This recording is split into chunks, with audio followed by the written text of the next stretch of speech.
Masih dalam Kompas Aceh, saudara personel Direktorat Kepolisian Perairan dan Udara Polda Aceh membagikan 200 paket sembako kepada nelayan yang sedang mencari nafkah di tengah laut di perairan Aceh Senin pagi.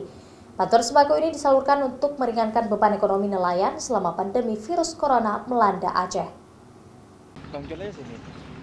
Dengan menggunakan armada speedboat milik Direktorat Pelairut Polda Aceh yang dipimpin oleh Direktur Pelairut Polda Aceh Cemi Rosdiantoro bersama Basarnas dan BKPSDM Aceh menyisir perairan Aceh untuk menyalurkan bantuan sembako kepada nelayan yang sedang mencari nafkah di tengah laut.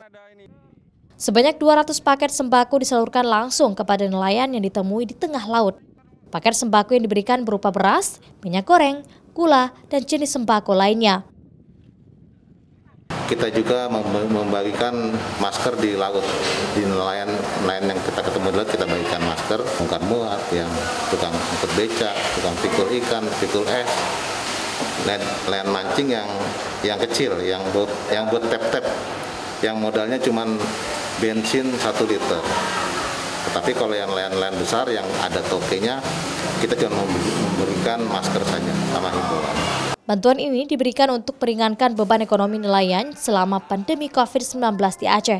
Paket sembako ini juga diberikan kepada puluhan anak yatim yang berada di Desa Lampulo, Banda Aceh. Selain bantuan sembako, personel Dit Polairut Polda Aceh juga membagikan 300 masker kepada nelayan yang berada di tengah laut.